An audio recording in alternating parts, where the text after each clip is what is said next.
નમસ્કાર વિદ્યાર્થી મિત્રો, ધોરણ 9ની અંદર હિન્દી આપણે એક પહેલું કાવ્ય ભણ્યા આરાધના. હવે પાઠ 2 ન્યાય મંત્રી. ન્યાય મંત્રી કે જ્યાં આપણને ન્યાય મળે ત્યાં આપણને એને શું કહેવાય? ન્યાય મંત્રી તરીકે એનું ઓળખવામાં આવે છે. જે આપણને ન્યાય અપાવે છે, જે જગ્યાએ આપણને ન્યાય મળે છે તેને આપણે ન્યાય મંત્રી તરીકે ઓળખીએ છીએ. તો આપણે આજે એવો જ એક પાઠ ન્યાય મંત્રી પાઠ ભણવાનો છે. તો તેનું લેખકનો પરિચય મેળવી લઈએ. તો લેખક છે શ્રી સુદર્શન.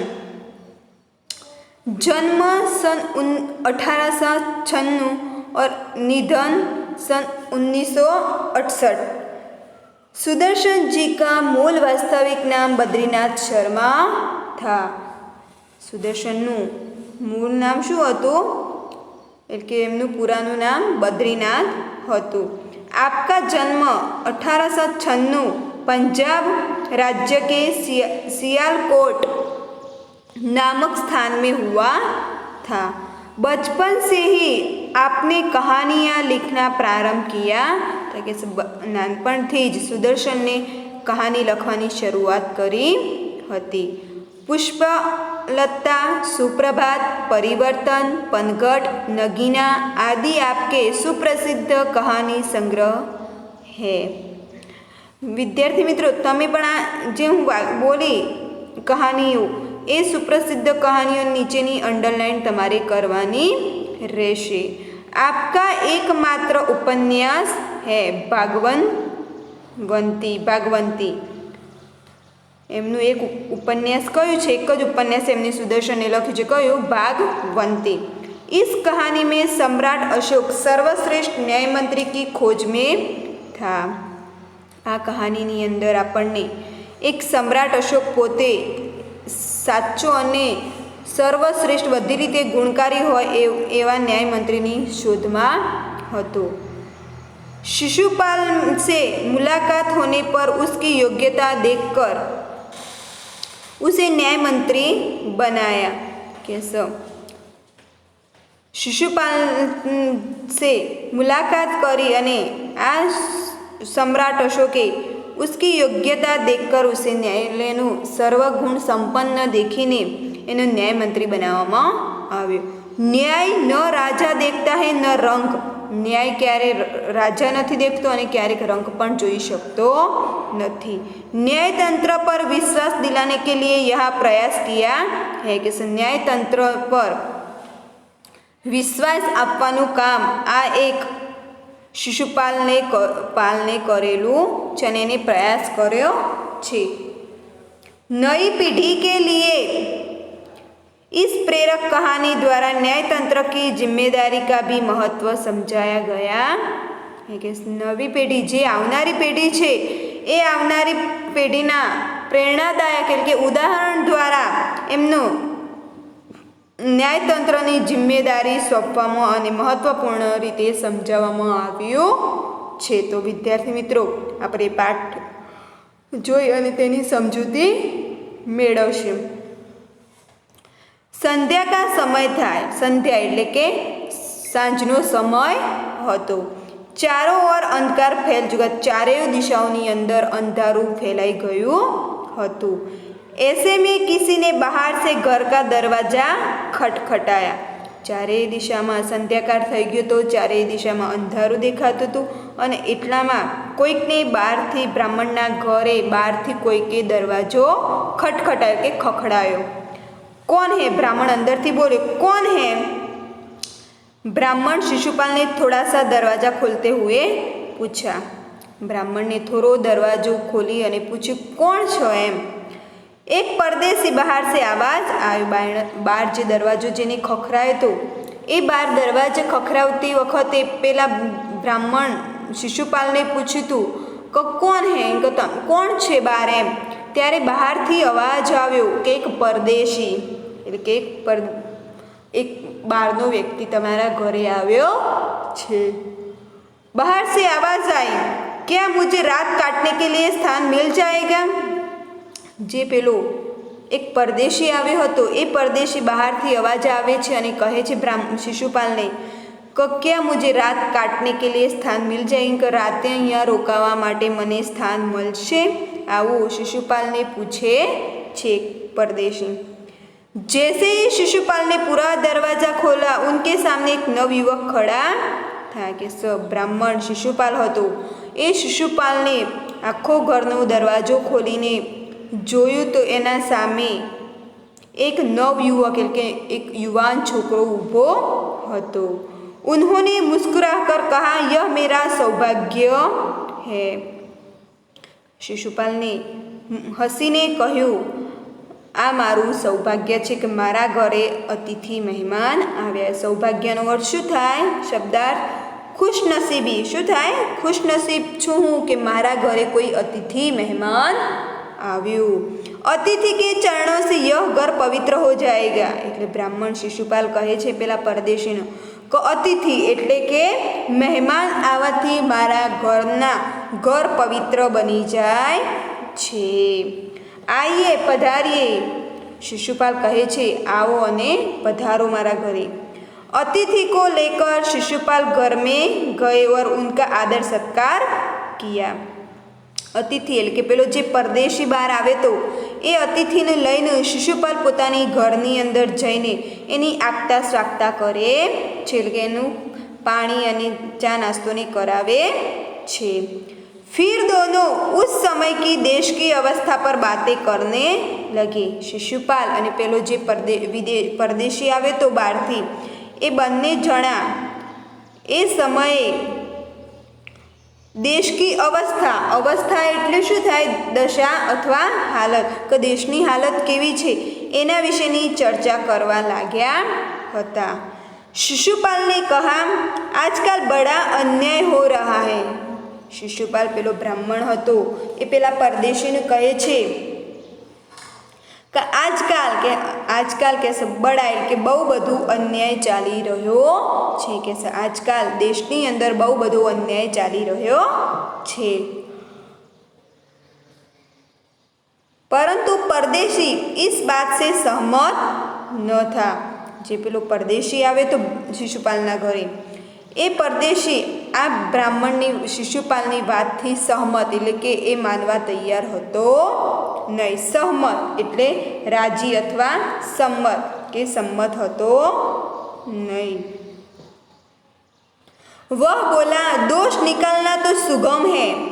परदेशी बोले कि दोष એટલે કે શું થાય? ગલતી અથવા ભૂલ કે ભૂલ કાઢવી એ તો સુગમ હે। સુગમનો શું થાય? આસાન અથવા સરળ।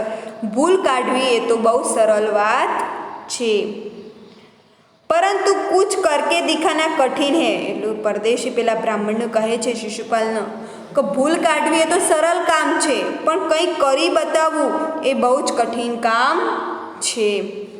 शिशुपाल बोले, अवसर मिले तो दिखा दूं कि न्याय किसे कहते हैं। शिशुपाल पेला परदेशी कहे छे कि जो मने अवसर एटले शुं थाय? मोको, तक, मोको अथवा तक, जो मने तक मळशे तो हूँ न्याय कोनु कहेवाय हूँ बतावा मांगू छूं।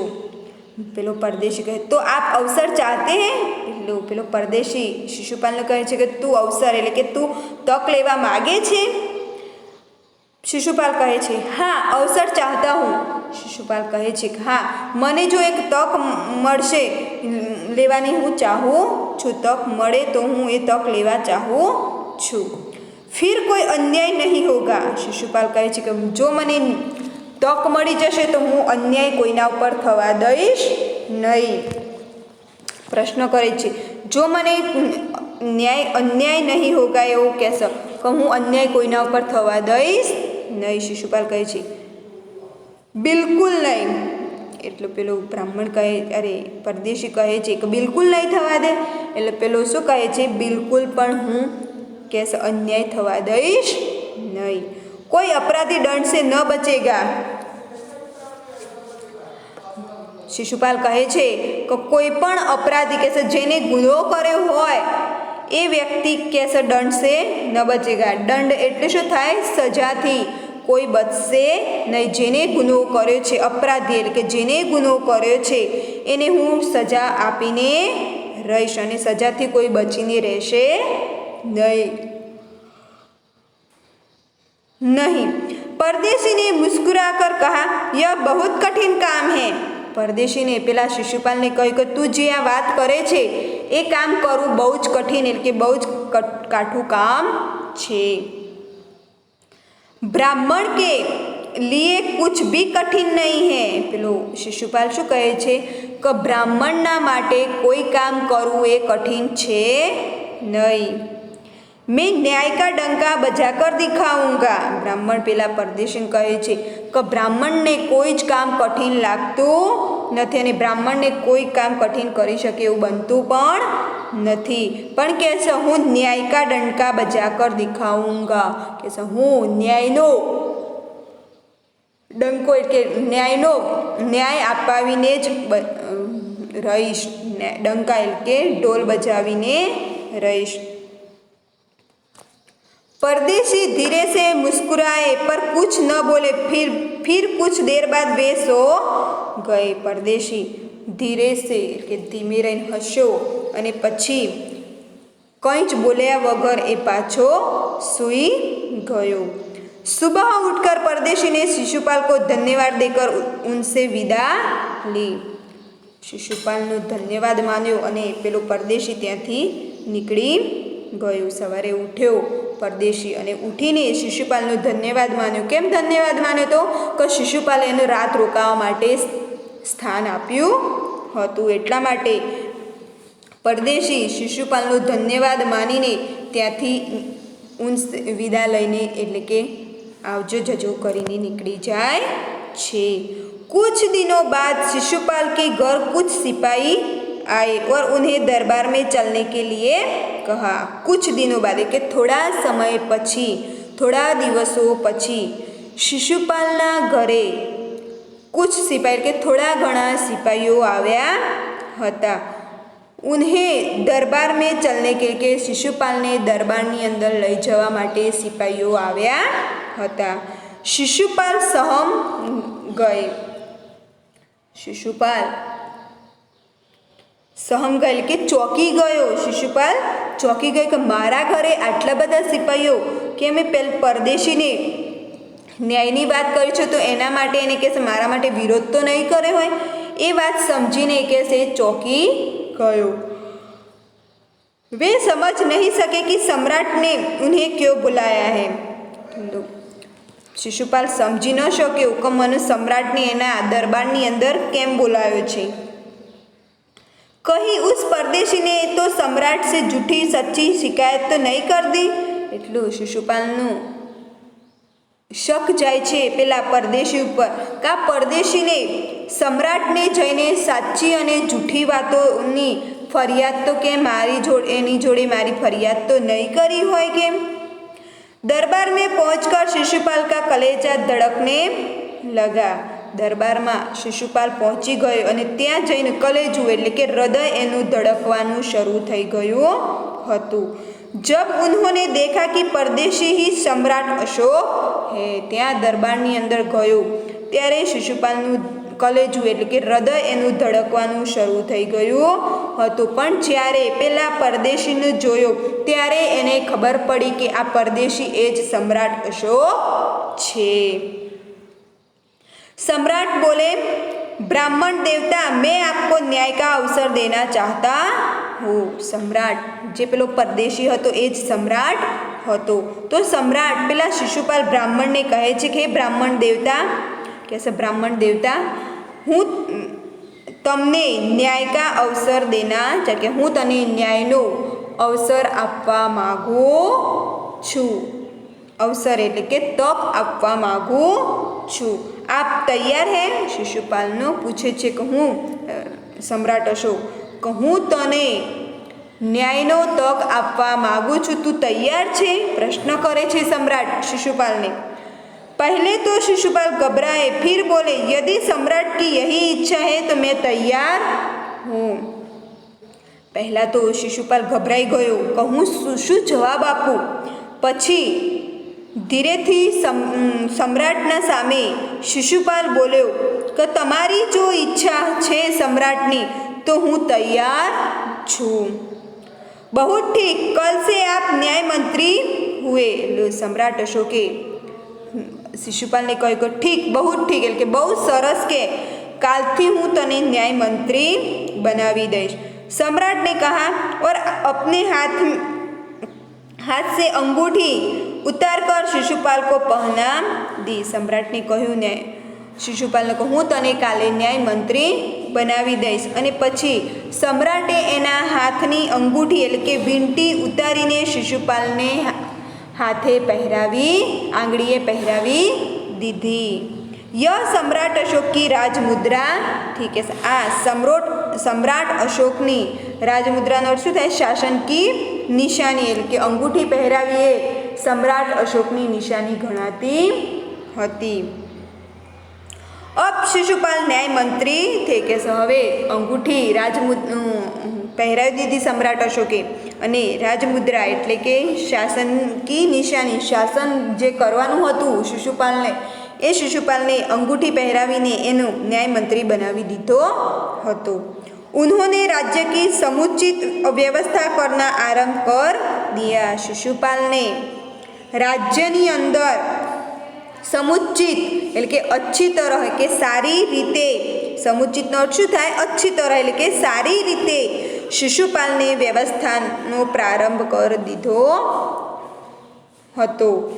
उनके सुप्रबुद्ध से राज्य में पूरी तरह शांति रहने लगी કે શિશુપાલના રાજ કરવાથી કે શિશુપાલ ન્યાય મંત્રી બન્યો ત્યારથી રાજ્યની અંદર સુપ્રબુદ્ધ એટલે કે अच्छी વ્યવસ્થા, સુપ્રબુદ્ધ એટલે શું થાય? अच्छी વ્યવસ્થા અથવા તો સારી વ્યવસ્થા હોવાથી રાજ્યની અંદર પૂરી શાંતિ થઈ ગઈ હતી।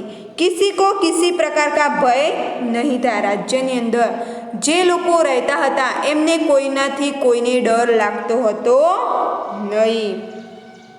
लोग दरवाजे तक खुले छोड़ जाते थे। शिशुपाल राज करवा लाग्यो, न्याय मंत्री बन्यो त्यारथी लोगो घरना दरवाजा पण खुल्ला मूकीने जता रहता हता।